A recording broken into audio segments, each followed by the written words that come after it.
왕됨을 원하지 아니하던 저 원수들을 이리로 끌어다가 내 앞에서 죽이라 하였느니라. 아멘.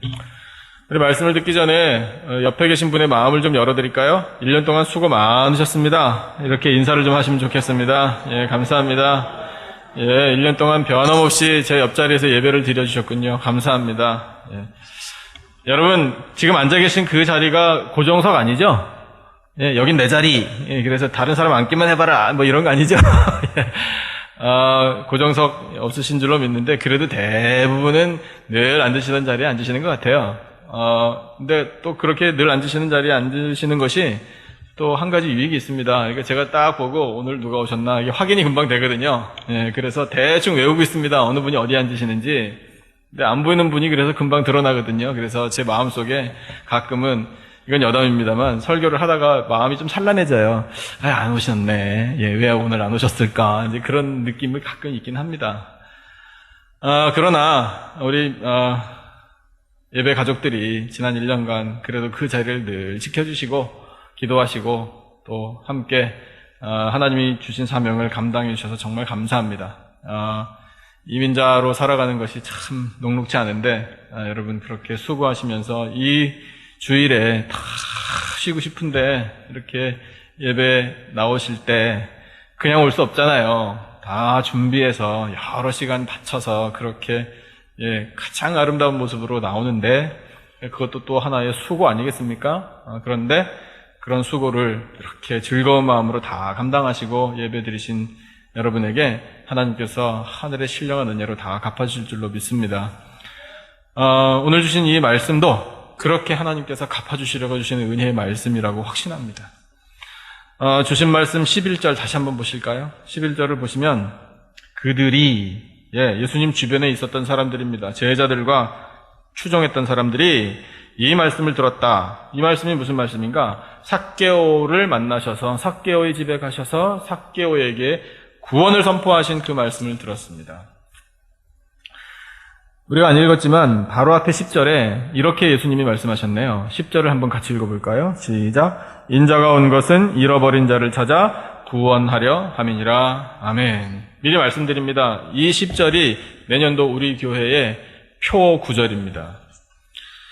예수님이 세상에 오신 것은 잃어버린 자를 찾아 구원하기 위하여 이 말씀을 하셨는데 그 말씀을 들었습니다. 그 말씀만 들은 것이 아니라 이 사람들은 예수님이 하나님의 나라가 가까이 왔다라는 말씀도 들었습니다. 그래서 그 말씀을 기억하고 있었습니다. 그런데 이 청중들이 예수님의 그 말씀 중에 나라라는 이 단어에 귀가 번쩍 뜨였습니다. 그래서 기대를 하고 있었습니다. 새 나라, 독립된 나라, 세울 모양이다. 이것을 기대했습니다. 그래서 그 예수님이 어떻게 하시나를 보려고 하는데 예수님께서 예루살렘에 가까이 오신 것을 보니까 뭔 일을 내려나 보다 라고 기대했던 겁니다. 그래서 드디어 새 나라가 세워지나 이 압박을 당하고 서러움 많고 한 많은 우리 유대 민족을 위하여 새 나라를 건설할 건가 보다 라고 기대했다고요. 그래서 하나님의 나라가 당장에 나타날 줄로 생각함이로라. 이렇게 기록되어 있습니다. 지금 당장! 여러분, 이것이 인간의 심성입니다. 기도 제목 갖고 계시죠? 금년에도 기도하신 많은 제목들이 응답 받으신 줄로 믿습니다. 또 새해에도 우리에게 주신 기도 제목을 가지고 기도하면 하나님께서 응답해 주시리라고 믿습니다. 언제? 지금 당장. 우리가 원하는 건 이거라는 거예요. 여러분, 아프시죠? 몸도 아프고 마음도 아프시죠? 안 아프시죠? 예. 왜요? 우리가 아프다라는 사실을 하나님이 아시니까 지금 당장 치료해 주신다. 그러면 낫는다. 이거 아닙니까? 여러분, 제 말에 모순이 굉장히 많죠? 그런 느낌을 받으실 겁니다. 에이구, 목사님이 안 아파봐서 그래요. 목사님이 내 입장이 되어봐요. 얼마나 아픈지. 밤에 아파가지고 잠도 못 자는데. 이런 말을 하고 싶다라는 심정을 제가 하여튼 이해를 해드리려고 노력합니다. 전부 다는 모르겠지요. 어떻게 100% 알겠습니까? 그런데 인간의 심성이 어떠냐 하면 하나님 제 필요를 아시잖아요.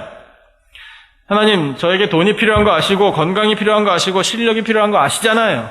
능력이 필요한 것도 아시죠? 주세요. 맨 끝에 말은 안 하지만 말 안 해도 하나님 아실 줄로 믿습니다. 지금 당장. 이것이 우리의 심성이라는 거예요. 무조건 잘못됐다고 하는 건 아닙니다. 급한 거 있습니다. 그리고 우리가 급하다는 사실을 하나님이 아십니다. 그러면 하나님께서 보시고 판단하시고 그렇구나, 지금 당장 필요하네 라고 하나님이 판단하시면 지금 당장 주십니다. 저도 그렇게 기도 많이 합니다. 하나님 주십시오. 지금 당장. 특별히 그 기도를 매번 하는데 언제 하는가? 설교 직전에 합니다. 하나님, 오늘 하나님 말씀 선포합니다. 하나님이 말씀 들려주실 줄로 믿습니다. 이 말씀을 듣고 듣는 모든 영혼들이 하나님 앞으로 돌아오게 해주십시오. 지금 당장. 저 이렇게 기도합니다. 정말입니다. 저 그렇게 기도합니다. 어디 가서 설교할 때마다 그렇게 기도합니다. 하나님, 지금 당장 역사해 주십시오. 그렇게 기도해요. 모르겠어요. 하나님께서 그렇게 응답해 주시는지 아닌지. 근데 저의 마음은 하여튼 급합니다. 시급해요. 지금 변화받아야지. 얘기 다 들어보고 한참 생각해보고 상황 좀 봐서 구원을 확신할 것인가 말 것인가 결정하지 뭐. 여러분, 이럴 성질의 것입니까? 구원은 시급합니다. 구원은 지금 당장 이루어져야 합니다. 여러분, 오늘 이 시간까지 혹시 지난 1년간, 아니 지금까지 살아오면서 구원의 확신이 내 속에 없었다면 오늘 이 시간에 구원의 확신을 가지시기를 축원합니다. 지금 당장 이루어지기를 진심으로 기도합니다. 그런데 지금 당장 이루어져야 할 일이 있는 반면에 이때 사람들이 가졌던 건 오해라는 거예요. 아, 지금 당장 새 나라가 세워지나 보다. 지금 당장! 이렇게 생각했다는 겁니다. 오해 중에 오해죠. 예수님은 독립국가를 세우려고 세상에 오신 분이 아닙니다. 예수님은 하나님의 나라, 그 천국의 비전을 주시려고 세상에 오신 겁니다. 비전을 보여주시고 그 나라에 들어갈 백성들을 내가 찾는다. 그럼 누가 그 나라에 들어갈 것인가? 나를 믿는 자. 그것이 예수님께서 하시고자 하는 말씀이었어요. 근데 사람들은 아직 그것에 대한 이해가 부족했던 겁니다. 그러니까 자기들 식대로 예수님을 자기들의 생각의 틀 안에 갖다 끼워 맞춘 겁니다. 우리 민족이 염원하는 것은 새로운 독립국가이니 예수 당신은 그 일을 해. 이겁니다. 그러면서 믿음을 갖노라. 그렇게 말을 했던 거예요. 여러분, 오늘을 살아가는 우리 믿음의 사람들에게 그와 같은 허물이, 그와 같은 오해가 없기를 진심으로 바랍니다. 여러분, 예수님을 왜 믿으시나요? 우리는 왜 예수님을 믿고 살아갑니까? 이유가 많을 것 같지만 사실은 한 가지밖에 없습니다. 예수님 믿고 구원받아 천국 가기 위함입니다. 다른 목적은 없습니다. 내가 가지고 있는 꿈과 야망과 열망과 지금 꼭 해야 될 것 같은 그 일 때문에 예수님을 믿는다? 아닙니다. 여러분, 우리는 천국 가기 위하여 예수님을 믿어야 합니다. 그래서 축복합니다. 천국에 다 들어가시기를 축원합니다. 아멘을 안 하시는 분들은 무슨 배짱이신지 모르겠습니다만 여러분, 천국을 가나 안 가나 뭐 나는 상관없습니다라고 우리가 태도를 갖는다면 믿음이 아직 없는 거죠. 그러니까 믿음을 가져야죠. 여러분, 간절한 믿음을 가져야 합니다. 겸손하게 천국에는 반드시 들어가야 합니다. 예수님을 믿는 목적이 그런 것인데 예수님께서 사람들이 오해를 하고 있으니 안 되겠다라고 생각하셨나 봅니다. 그래서 비유 이야기를 풀어주십니다. 이야기 보따리를 풀어서 비유 이야기를 주시는데 12절부터 예수님이 비유 이야기를 말씀하십니다. 12절을 한번 12절, 13절 두 절 말씀을 같이 읽을까요? 시작. 이르시되 어떤 귀인이 왕위를 받아가지고 오려고 먼 나라로 갈 때에 그 종 열을 불러 은화 10문화를 주며 이르되 내가 돌아올 때까지 장사하라 하니라. 아멘. 귀인이 등장합니다. 그리고 그 귀인의 종 10명이 등장합니다. 귀인, 귀한 사람이라는 소리입니다. 근데 이 귀인이라는 단어, 성경 원어의 뜻이 뭐냐 하면 출신 성분이 고귀한 사람이라는 뜻입니다. 그 귀인이 예정된 일이 뭐냐면 왕위를 받을 겁니다. 그 왕위를 받기 위해서 먼 나라로 다녀옵니다. 어딘지는 모릅니다. 그런데 어쨌든 출장이 필요합니다. 그러니까 귀인이란 곧, 여러분 이것은 예수님이 만드신 이야기입니다. 실제 있는 이야기지만 만든 이야기여서 동화 같은 비유 이야기인데, 귀인은 누군가? 바로 예수님 그분을 뜻한다는 걸 우리도 알 수 있고 그때 이 이야기를 들은 사람들도 대번에 알았을 겁니다. 아, 여기서 말하는 귀인이란 예수님을 말하는 거구나. 여러분, 예수님은 출신 성분이 가장 귀한 분 아닙니까? 예수님은 하늘에서부터 오신 하나님의 아들 독생자이십니다. 가장 고귀한 분입니다. 그분은 왕이십니다. 그분은 하나님 나라의 왕으로 다시 오실 것입니다. 그 왕권을 가지고 오시려고 일단은 우리 곁을 떠나가십니다. 부활, 승천하셨습니다. 그리고 때가 차면 다시 오셔서 그 왕권으로 세상을 다스리실 것입니다. 그러니까 귀인은 예수님이 분명합니다. 10명의 종이 등장합니다. 그 종에게 10명을 부르셔서 나누어 주십니다. 한 문화씩. 그러면 10명의 종은 누군가? 주인하고 관계 있는 사람입니다. 주인의 사명을 감당하는 사람들입니다. 그러면 그때는 예수님의 제자들, 그리고 예수님을 따르는 사람들이라고 할 수 있습니다. 예수님 주변에 있는 사람들입니다. 오늘로 따지자면 누구인가요? 바로 우리 교회 울타리 안에 있는 사람들입니다. 적어도 예수님을 아는 사람이고요. 그 예수님의 말씀을 들은 사람입니다. 그리고 예수님이 무언가를 시키시면 하는 사람들입니다. 교회 아닙니까? 교회 안에, 이 울타리 안에 들어온 사람들, 그럼 누굽니까? 바로 우리들입니다.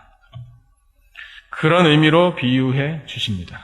10문화를 가지고 한 사람에게 한 문화씩 나눠 주셨습니다.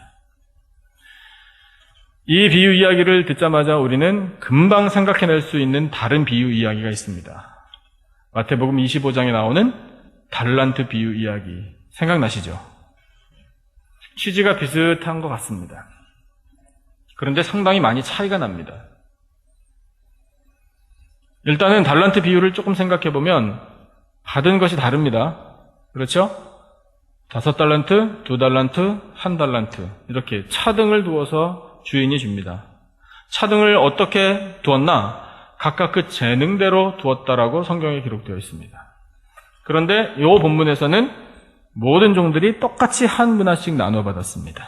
누가 더 능력이 있느냐, 누가 더 많이 받을 만하냐 이런 것을 따지지 않고 그냥 다 똑같이 줬습니다. 여기서 차이가 나는 겁니다. 그리고 그 가치도 차이가 많이 납니다. 달란트 비유에 나오는 5달란트, 2달란트, 1달란트 자주 말씀드리지만 요만한 동전 5개 냈다 해가지고 쨍그렁 해서 받은 것이 아닙니다. 여러분, 1달란트 금덩어리입니다. 금덩어리.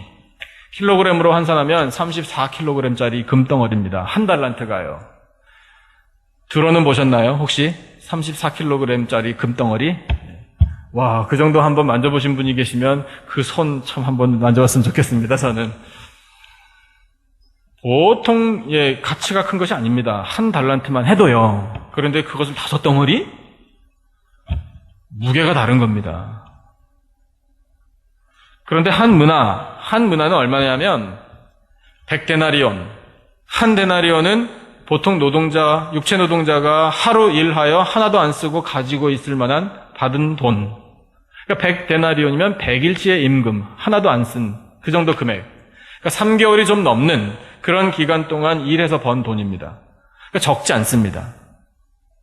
하지만 달란트 비유에 비하면 상당히 금액은 낮습니다. 작습니다. 1달란트 임금으로 바꾸자면 20년 동안 일해서 하나도 안 쓰고 차곡차곡 모아야 되는 큰 돈입니다. 한 문화씩을 받았습니다. 그러면 재능대로 차등을 두어서 받은 것도 아니고 모두가 다 똑같이 받았다면 한 문화가 뜻하는 것이 과연 뭘까요? 여러분, 우리 교회 예수님의 울타리 안에 있는 사람들입니다. 그런데 우리가 아무런 차별 없이 다 똑같이 받은 것이 있습니다. 그것을 의미하는 겁니다. 누구나 다 똑같이 받은 거예요. 차별이 있을 수 없는 것. 그것은 뭘까요? 그것은 다름 아닌 복음입니다. 복음. 구원의 은혜. 그래서 우리 예수님의 울타리 안에, 그 품 안에 있는 사람들, 예수님의 종들이 어떤 사람은 복음을, 어떤 사람은 구원의 은혜를 많이 받고, 어떤 사람은 구원의 은혜를 조금 받고, 그런 것이 있을 수 없지 않습니까? 모든 종들이 다 똑같이 받았습니다. 달란트 비유에서는 5, 2, 1달란트 주고 주인이 뭐라고 말을 했는가? 아무 말 안 했습니다. 그냥 그렇게 주인의 소유를 맡기고 떠났습니다. 이게 무슨 뜻인가? 궁금하게 만든 일입니다. 여러분 그렇잖아요. 윗사람이 있어서 그 윗사람이 뭔가를 지시하는데 아무 말도 안 하고 그냥 그렇게 큰 부담스러운 것을 턱 주고 그냥 훌쩍 가버렸다. 그럼 어떻게 하라는 거지? 이것이 질문이잖아요. 그럼 어떻게 해야 됩니까? 알아서 해야 돼요. 알아서. 여러분 달란트를 받았던 종들은 참 힘든 사람들이었습니다. 알아서 해야 되니까. 그런데 그 알아서 할 일을 두 사람은 척척 해냈어요. 마태복음은 원래 독자가 유대인들을 향한 겁니다. 그러니까 유대인들은 책임감이 그만큼 크다는 거예요. 왜? 말씀을 먼저 받았으니까. 너희들은 먼저 된 자들이니까. 먼저 복음을 듣고 먼저 하나님의 구원을 아는 사람들이니까 그만큼 책임이 크다. 이것을 또한 말씀하시는 겁니다. 그런데 누가복음의 독자층은 이방인들입니다. 누가도 이방인입니다. 출신이요.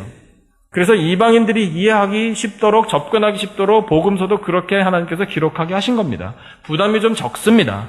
3개월이 조금 넘는 그 정도의 임금, 그 정도의 가치 되는 것을 우리가 받는구나. 시작이 그렇다는 거예요. 큰 부담 없이. 그런데 그것을 맡겨주면서 주인이 뭐라고 얘기했느냐면 오늘 본문을 보니까 13절에 내가 돌아올 때까지 장사하라. 아예 가르쳐줬습니다. 이걸 가지고 뭘 하라는 거지? 이런 질문이 안 생기도록 장사하라. 이렇게 구체적으로 명령을 내렸습니다. 그러니까 받은 종들은 뭘 하면 되죠? 나가서 장사하면 됩니다. 장사하라라는 이 성경 원어의 뜻이 뭐냐면 이윤을 남겨라. 이겁니다. 경제적인 용어예요. 그런데 여러분 그것을 문자 그대로 우리가 해석을 해서 적용하다면 참 어렵습니다. 복음을 받았는데 모두가 똑같이 복음을 가지고 장사를 해? 복음을 가지고 장사를 해서 더 많은 이윤을 남겨? 이거 말이 안 되는 것 같은데 이런 생각이 우리에게 들잖아요. 그러면 뭘 어떻게 하라는 뜻인가? 이제 말씀을 들으면서 이해를 하실 수 있을 겁니다. 아무튼 그렇게 해서 주인이 분명히 지시를 하고 떠났습니다. 떠났는데 14절을 보니까 그 중에 어떤 사람들이 꼭 그 10명 중에 몇 사람이라는 뜻은 아니라 그 주변에 여러 사람들이 또 말씀을 들었을 테니까 그 중에 어떤 사람들은 이 귀인이 왕이 되는 걸 원치 않았습니다.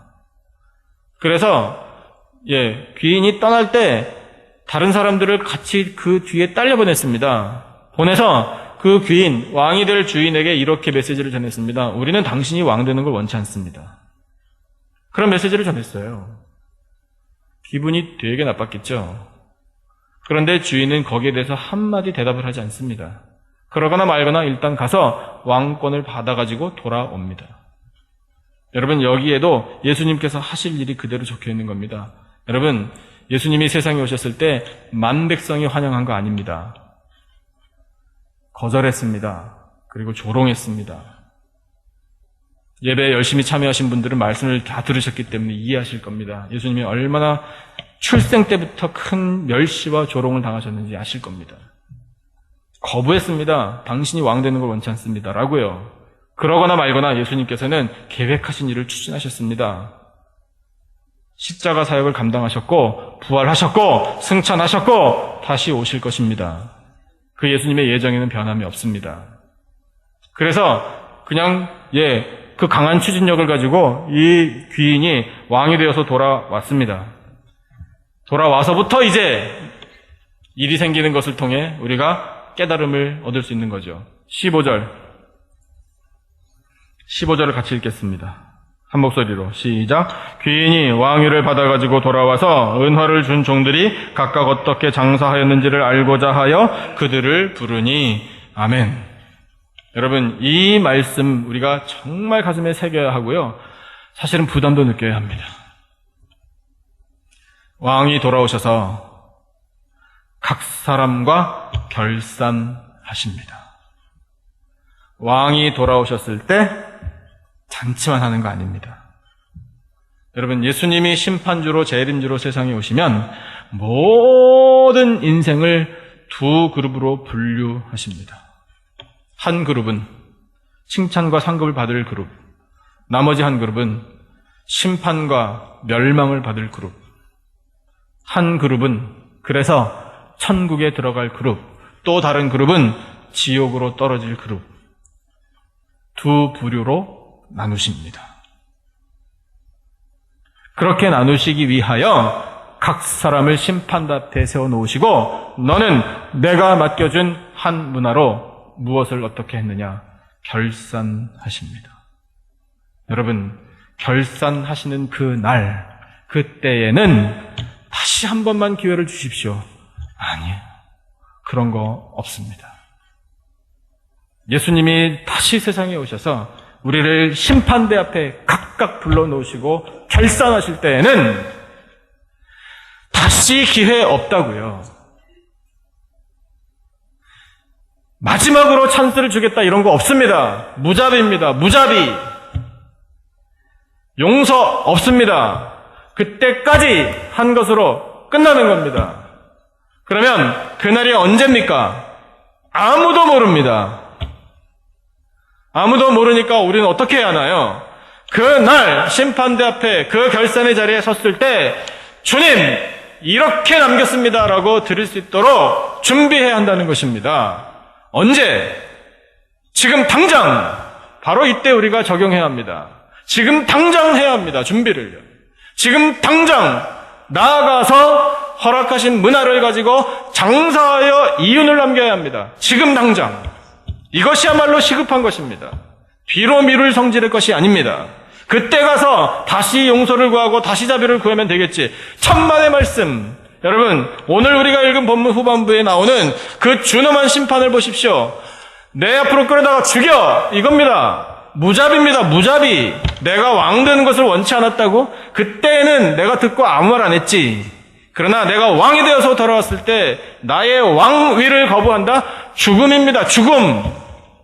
무슨 용서 없습니다.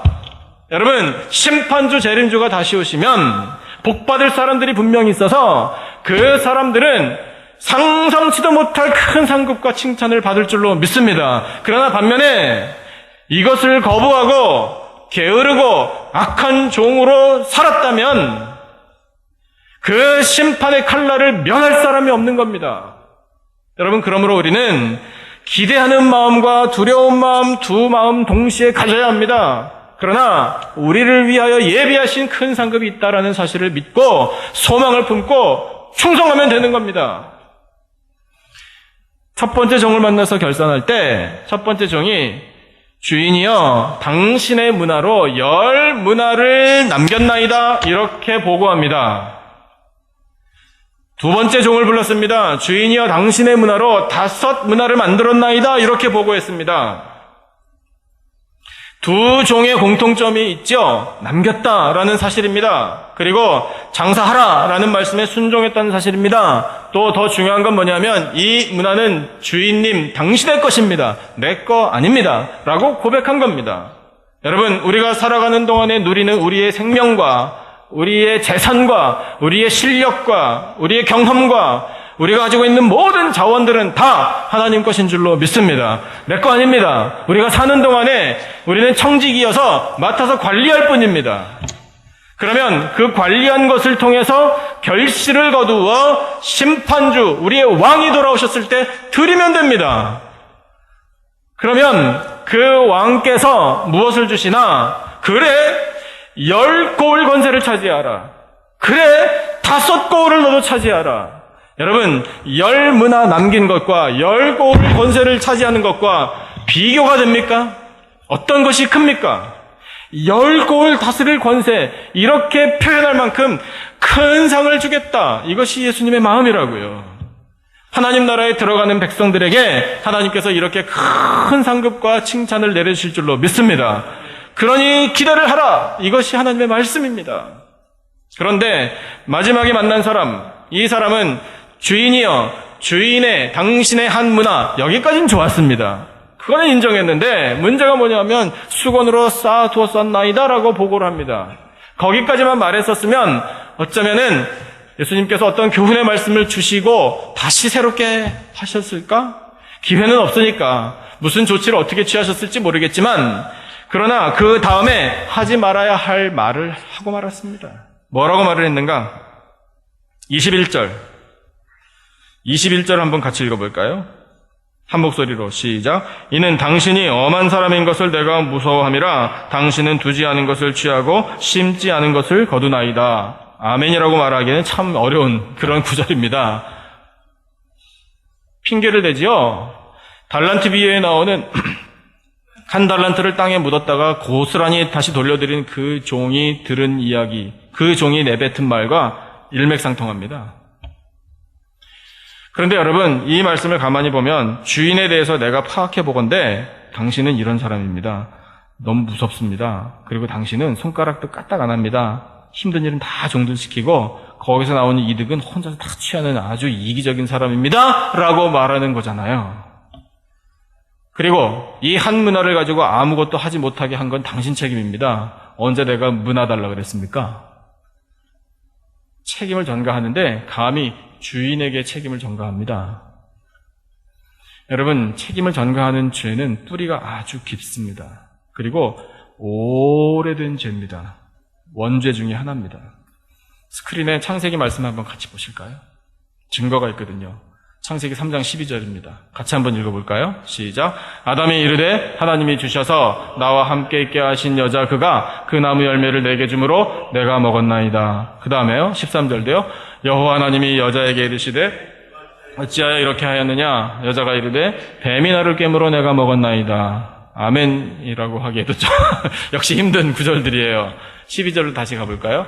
여러분, 남자들 참 비겁해요. 네. 진짜 치사해요. 아담이 저러니 오늘날까지 존재하는 남자들이 치사하지 않을 수가 있겠습니까? 죄송합니다. 네. 모든 여성분들께 고개 숙여 사과를 표합니다. 이렇게 비겁하고 비열해요.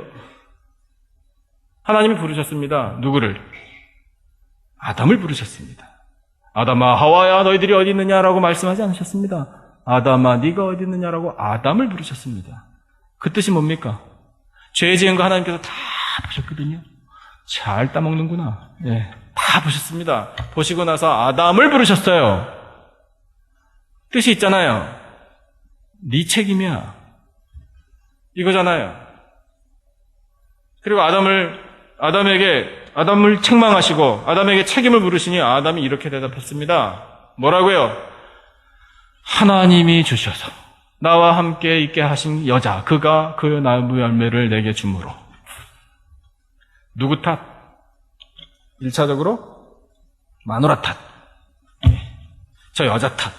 저 여자 때문에 먹었습니다. 여자가 좋습니다. 라고요.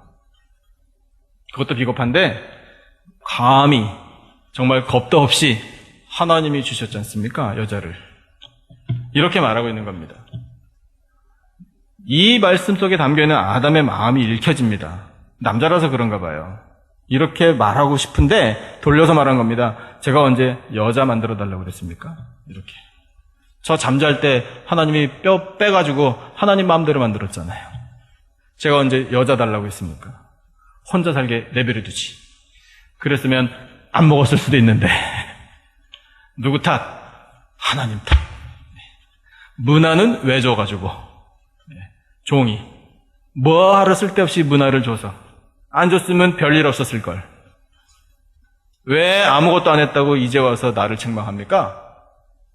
당신은 아무 수고도 안 하고 열매만 거두는 사람이잖아요.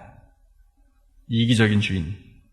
이렇게 말하는 거나 아담이 하나님이 여자 만들어서 그 여자 때문에 제가 먹었는데 왜? 라고 말하는 거나 책임 전가 똑같습니다. 하와도 똑같아요. 뱀은 책임 전가할 대상이 없었나 보죠. 그러니까 아무 말도 못하고 가만히 있었던 거죠. 그러니까 뭐 하나님께서 이놈 하고서 심판을 내리실 수밖에요. 여러분, 남 탓하는 거 쉽습니다. 일이 삐뚤어졌습니까? 틀어졌습니까? 환경 탓하기 쉽습니다. 누구라도 할 수 있습니다. 왜요? 우리에게는 원죄가 있기 때문에 그건 가능합니다. 누가 가르쳐주지 않아도 얼마든지 할 수 있어요. 하지만 내 탓입니다. 제가 못해서 그런 겁니다. 저에게 죄가 있어서 그런 겁니다. 라고 말하기는 너무나 어려운 겁니다. 그런데 여러분, 그렇게 말할 수 있는 그 용기가 믿음입니다. 왜? 내가 내 속에 있는 이 뿌리 깊은 책임 전가하는 죄를 인정할 때 하나님께서 용서해 주시리라 라는 그것이 믿음이기 때문에 그렇습니다. 하지만 내가 나의 잘못을 인정하면 내 자존심만 상하고 내 마음만 속상하고 아유 바보같이 그렇게 말했다고 나중에 후회할걸? 이것이 불신앙이에요. 하나님께서 그 모든 것을 다 해결해 주시고 죄 용서해 주실 것이라 믿지 않는 불신앙이라고요. 그런데 여러분, 한문화 받아서 수건에 잘 싸뒀다가 당신 생각해보니까 당신이 괜히 줘서 이런 일이 만들어졌다라고 말하는 이 종에게 주인이 뭐라고 얘기를 했느냐 하면 악한 종아, 간단하게 한마디 했습니다. 너는 여러 말이 필요 없다. 악한 종아라고 불렀거든요. 악한 종아라고 말할 때 그 악한이라는 성경 원어의 뜻이 뭐냐면 병이 든 놈아, 너는 병들었다. 예, 맞습니다. 몸은 건강할지 모르나 그의 영적인, 그의 정신적인 상태는 병든 겁니다. 병이 들었으니 남에게 다 탓을 물리고, 정신적으로 병이 있으니 주인의 의도가 어떤 것인지도 모르고, 정신적으로 병이 들었으니 내가 뭐하러 일을 열심히 하나, 아무리 열심히 해봐야 주인이 오면 자기가 다 혼자 가져버릴걸, 이렇게 생각하고, 그러니 정신적으로 영적으로 병들어서 게으르고 악한 생각을 하고 부정적으로 생각하고, 그러니 손을 놓고 불성실하고 주인의 그 명령에 나가서 장사하라라는 말에 불순종하고, 너는 악하다, 너는 정신적으로 병들었다. 여러분, 예수님이 왕이 되어서 돌아오셨을 때 과연 우리를 어떻게 부르실까 한번 생각해 보십시오. 이 앞에 10문화 남기고 5문화 남긴 이 종들은 착하다, 충성되다 라고 칭찬을 받았습니다. 그리고 엄청나게 큰 상을 받았습니다. 달란트 비에 나온 종들도 마찬가지 아닙니까? 엄청나게 큰 상을 받은 겁니다. 왜요? 네 주인의 즐거움에 동참시켜주겠다. 내 자리로 너희들을 승격시켜주겠다. 이것이 주인의 마음입니다. 더 이상 종이 아니다. 이렇게 말씀하시는 것이 주인의 마음이라고요.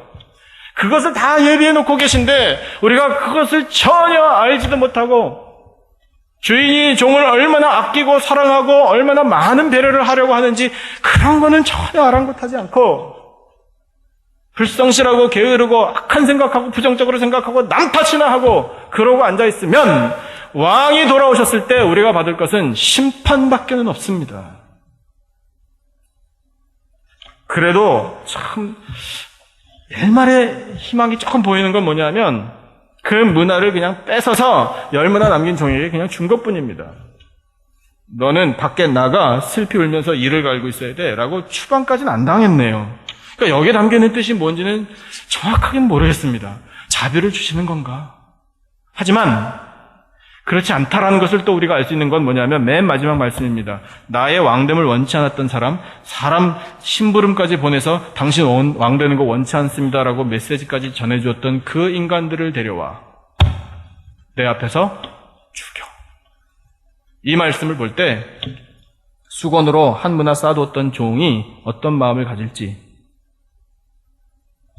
짐작이 됩니다.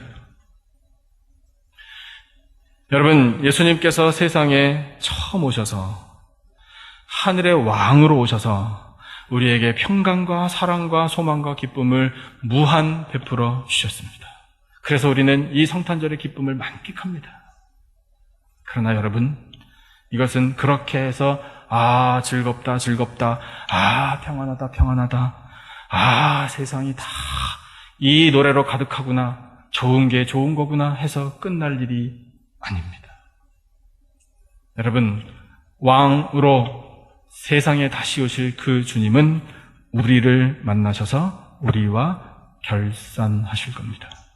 여러분, 우리는 그 때를 바라보고 살아가야 하는 사람들입니다. 어떻게 하시겠습니까? 여러분, 그러면 받은 한 문화, 우리 모두가 다 똑같이 받은 그 문화를 가지고 세상에 나아가서 장사하여 이윤을 남기듯이 그 구원의 열매를 풍성히 거두어야 하지 않겠습니까? 방법은 뭘까요? 전도. 이것밖에 없는 겁니다. 미리 말씀드립니다. 여러분, 내년에는 우리 교회가 또 말씀드리는데 전도하는 교회로 거듭나기를 저는 기도합니다. 전도하는 우리 모두가 되기를 진심으로 바랍니다. 여러분, 이 복음을 전할 때 전하는 사람이 먼저 은혜를 누리는 겁니다. 참고하십시오. 추신 있습니다. 추신. 오늘 주신 말씀에 성경에는 기록되어 있지 않지만 한번 생각해 보죠. 또 한 종이 있습니다. 여러분, 3사람이 나오고 7사람이 온데간데 없네요. 어떻게 된 걸까? 저도 사실은 모릅니다. 그런데 아마 10문화 남긴 종이나 5문화 남긴 종에 소속되는 그런 사람들과 비슷한 부류의 사람들이 있는 반면 수건에 쌓아두었던 종과 같은 그런 행동을 취했던 종들이 또 있지 않을까? 그 정도로 짐작해 봅니다. 정답은 천국 가서 물어보시면 아시겠고요. 그런데 여러분, 한번 상상해 보죠. 어떤 종이 나가서 열심히 장사했습니다. 한 문화를 가지고. 그런데 사업이 망했습니다. 그래서 이윤을 못 남겼습니다. 그리고 본전은 다 소진해버렸습니다.